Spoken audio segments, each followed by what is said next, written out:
To Himgro knowledge point YouTube channel. Friends, Himachal Pradesh junior office assistant IT post को 903 के लिए आज की हमारी थर्ड क्लास यानी थर्ड रिवीजन सेशन आ चुका है। और आप जानते हैं कि ये क्वेश्चन पेपर सीरीज चली हुई है अभी।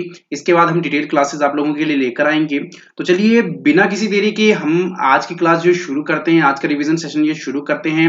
उससे पहले एक रिक्वेस्ट है कि अभी तक आपने हमारे चैनल को सब्सक्राइब नहीं किया है तो भी सब्सक्राइब जरूर कर दो, साथ में वीडियो को लाइक और शेयर भी जरूर कर दें।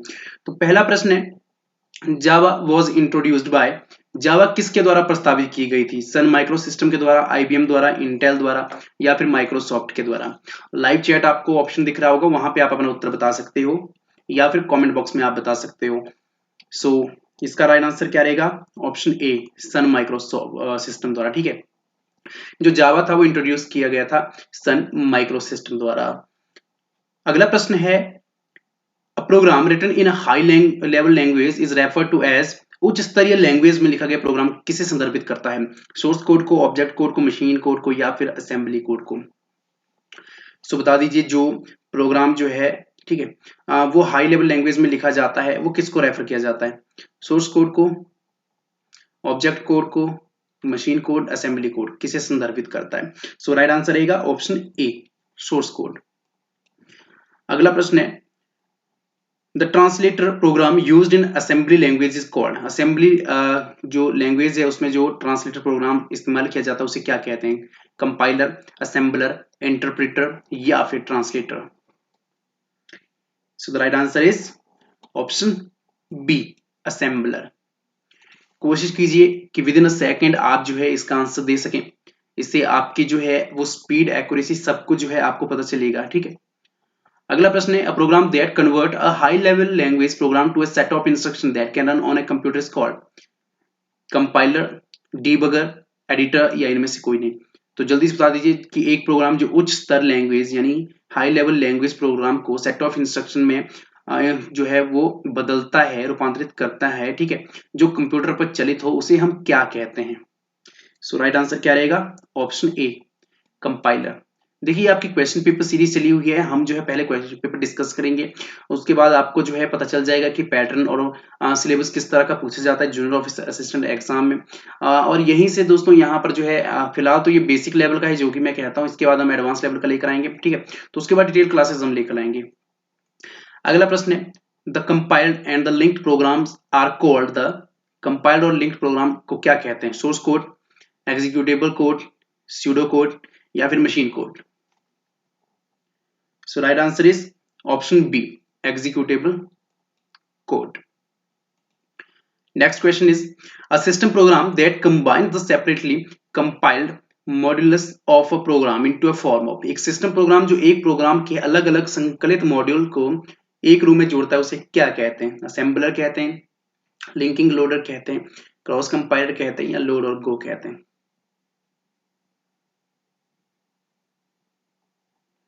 सो राइट आंसर क्या रहेगा? Option B. ठीक है, याद रखना आपको, लिंकिंग लोडर जो है एक तरह का ऐसा सिस्टम प्रोग्राम है जो एक प्रोग्राम को अलग अलग संकलित मॉड्यूल्स के रूप में जो है वो जोड़ता है। अगला प्रश्न है, the primary job of the operating system of a computer is to, computer के ऑपरेटिंग सिस्टम की जो है वो प्राइमरी जॉब क्या रहती है, प्राथमिक जिम्मेदारी क्या रहती है? कमांड रिसोर्स करना या फिर मैनेज रिसोर्सेज, प्रोवाइड यूटिलिटीज या provide connection. So right answer is option B, manage resources. ठीक है, the primary job of the operating systems of a computer is to manage resources. Next question is, a program in execution is called, execution में programme को क्या कहा जाता है? Process, instructions, procedure और function. सो बता दीजिए कि एग्जीक्यूशन में जो है प्रोग्राम को क्या कहा जाता है? सो राइट आंसर क्या रहेगा? ऑप्शन ए, प्रोसेस। अगला प्रश्न, remote computing services involve the use of time sharing and, remote computing services जो है वो टाइम शेयरिंग के साथ साथ क्या शामिल करता है? Multi processing, interactive processing, batch processing या फिर रियल टाइम प्रोसेसिंग। सो बताइए कि जो रिमोट कंप्यूटिंग सर्विसेज है, एक तो उसके उसमें क्या रहता है? आपके पास टाइम शेयरिंग रहती है और साथ में क्या रहता है? सो राइट आंसर क्या रहेगा? Option C. ठीक है, option C is the right answer, batch processing. Remote computing services जो है एक तो इसमें आपके पास रहता है टाइम शेयरिंग का यूज और साथ में बैच प्रोसेसिंग का यूज जो है इन्वॉल्व रहता है।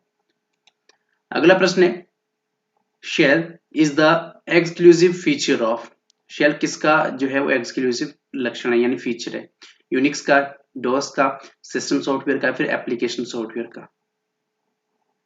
So is the right answer Unix. ठीक है, बढ़ते हैं अगले प्रश्न की ओर। अगला है basic language of Unix is. Unix की जो है वो बेसिक लैंग्वेज कौन सी है? सो बता दीजिए कि निम्न दी हुई लैंग्वेज में से जो है वो बेसिक लैंग्वेज कौन सी है यूनिक्स की? So right answer is option C, assembly language is the basic language of Unix. अगला प्रश्न है which type of files can not be navigated using clip art browsers. Clip art browser को जो है वो नेविगेट करके use करके जो है वो कौन सी फाइल को जो है वो नेविगेट नहीं किया जा सकता है? बता दीजिए।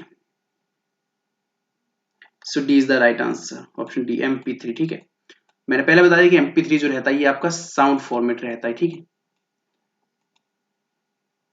ऑडियो साउंड का जो है वो फॉर्मेट रहता है। अगला प्रश्न है Comic Sans MS is an example of. Font type, font face, font layout और font structure? So right answer क्या रहेगा? Option B, font face. ठीक है, Comic Sans MS is an example of font face. अगला प्रश्न which of the following is a popular DOS based spreadsheet package. कौन सा इसमें जो popular DOS based spreadsheet package है? एक्सेल है, वर्ड, स्मार्ट सेल और लोटस 1 2 3? ये सारे बेसिक से प्रश्न है। ठीक है, परंतु बेसिक से ही हम शुरू करेंगे, एडवांस में डायरेक्ट नहीं जाएंगे। सो इसका राइट आंसर क्या रहेगा? Option D.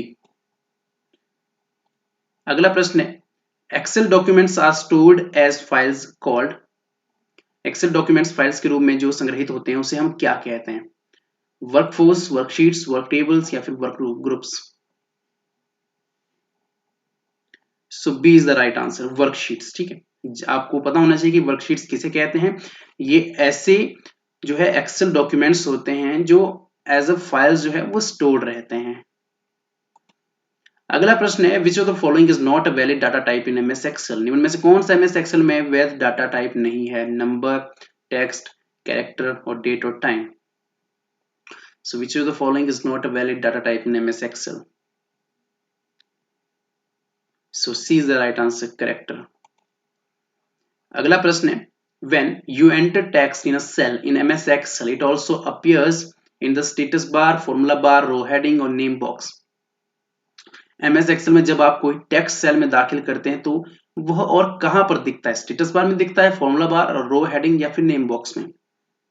So the right answer is option B, formula bar में। ठीक है, सो याद रखना आपको जब भी MS Excel आप यूज करते हो तो इसके जितने भी फीचर्स हैं, जब भी आप अपने लैपटॉप पे, अपने PC पे, ठीक है, आप जब MS Excel का यूज करते हो तो इसके जितने भी फीचर्स हैं, चाहे इसके जितने भी बार्स रहते हैं, वो आपको जो है वो एक बार चेक कर लेने हैं कि कौन सा जो है वो फीचर रहेगा MS Excel में। क्योंकि MS Excel की बात करें तो मैक्सिमम जो है आपसे पूछा जाता है, ठीक है, जूनियर ऑफिस असिस्टेंट एग्जाम में MS Excel से, वो भी एडवांस लेवल के प्रश्न आते हैं। ये तो बहुत ज्यादा बेसिक से हैं, आपको एडवांस के भी आएंगे।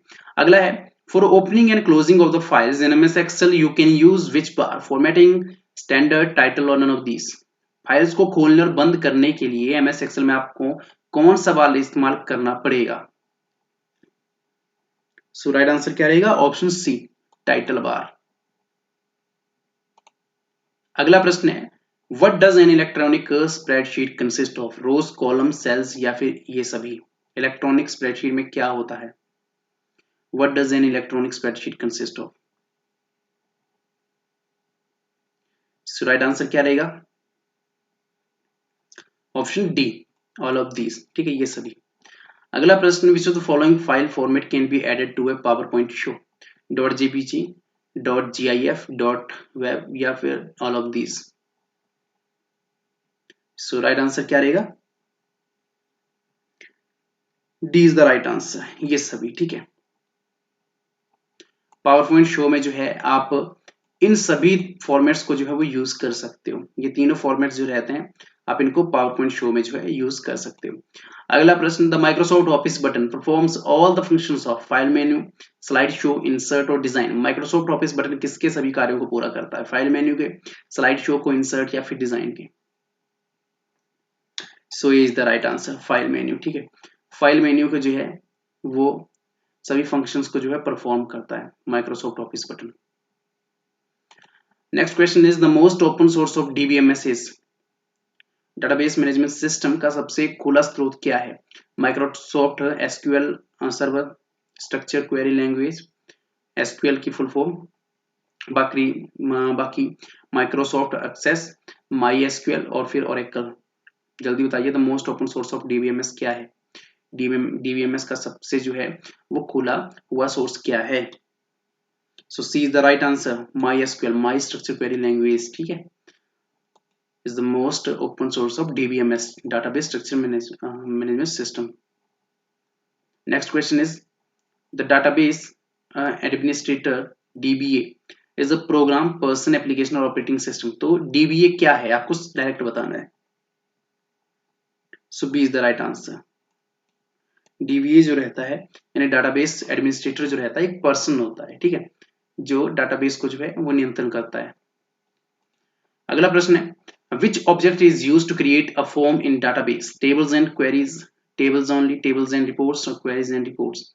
So जल्दी से बता दीजिए, डाटाबेस में एक स्वरूप सर्जन करने के लिए कौन सा ऑब्जेक्ट इस्तेमाल होता है? So is the right answer, tables and queries is used to create a form in database. Okay, is it clear? So next question is, in a relational database a field is the label, table of information, group of related records, ये category of information। Relational database में field क्या है? Label है, information का table है, संबंधित record का समूह है, इंफॉर्मेशन का वर्ग है। हिंदी इंग्लिश दोनों मीडियम आपकी सहूलियत के लिए दिए गए हैं। So D is the right answer, category of information. ठीक है, रिलेशनल डेटाबेस में जो है वो फील्ड क्या है? Category of information. अगला प्रश्न है, which of the following is a DBMS software? MS Excel, MS Word, my structure query language और नन ऑफ दीस। निम्न में से कौन सा डीबीएमएस सॉफ्टवेयर है? So right answer is option C, my structure query language. Next question is, by which command we can link a table with Excel worksheet? किस command के द्वारा जो है हम टेबल को जो है एक्सेल वर्कशीट के साथ लिंक कर सकते हैं डायरेक्ट से? एक्सटर्नल डाटा, ज्वाइन, अटैच और merge. So A is the right answer, external data command के द्वारा हम एक्सेल वर्कशीट के साथ जो है टेबल को लिंक कर सकते हैं। अगला प्रश्न है, which tool is used to generate print out of a table structure? So table structures के प्रिंट आउट को जनरेट करने के लिए कौन सा टूल जो इस्तेमाल किया जाता है? एनालाइजर, डिजाइनर, डॉक्यूमेंटर और generator. So C is the right answer, documenter. Next question is the half duplex communication channel that permits information to travel both ways at once, both ways but not at once, one direction only, at a time intervals. So right answer क्या रहेगा? Option B. ठीक है, both ways but not at once. एक समय में जो है वो कह सकते हैं कि जो एक हाफ ड्यूप्लेक्स संचार चैनल होता है, ठीक है, वो जानकारी को, ठीक है, दोनों रास्ते किंतु एक ही बार में प्रसार होने की अनुमति देता है।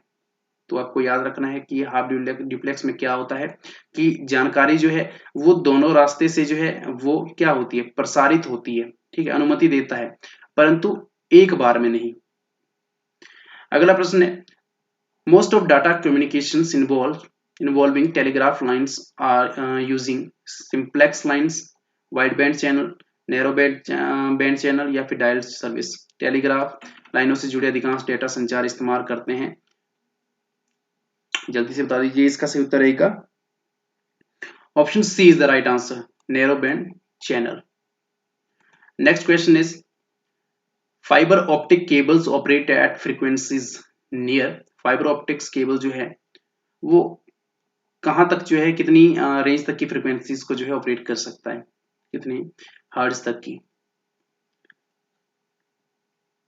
सो राइट आंसर रहेगा ऑप्शन डी। ठीक है, अगला प्रश्न है, different computers are connected to a LAN by a cable and, विभिन्न तरह के जो कंप्यूटर्स हैं वो कनेक्टेड होते हैं लोकल एरिया नेटवर्क के साथ, एक तो केबल के द्वारा और दूसरा किसके द्वारा, वो बताना है आपको। So right answer is option B, interface card के द्वारा। सो आज की जो हमारा क्वेश्चन पेपर सीरीज थी वो यहीं पर दोस्तों, आज की वीडियो जो है यहीं तक रहती है। अगली जो हमारी क्लास रहेगी, अगला जो हमारा सेशन रहेगा, क्वेश्चन पेपर सीरीज रहती है, डिटेल वाइज रहती है, वो हम नेक्स्ट जो हमारा सेशन रहेगा उसमें डिस्कस करेंगे। बाकी उम्मीद करता हूँ कि ये भी आपके लिए काफी ज्यादा हेल्पफुल रहेंगे। ये सारे बेसिक लेवल के क्वेश्चंस थे। आप जो अपना कमेंट बॉक्स में स्कोर जरूर बताइएगा, ठीक है, क्योंकि यहाँ से आपकी जो है स्पीड एक्यूरेसी, मैंने पहले कहा था कि आपकी कितनी स्पीड है कितनी एक्यूरेसी है वो आपको पता चलता है। तो कमेंट बॉक्स में अपना स्कोर जरूर बताइएगा कि कितना आपका जो है स्कोर रहा है। तब तक के लिए मिलते हैं नेक्स्ट वीडियो में। धन्यवाद। जय हिंद, जय हिमाचल।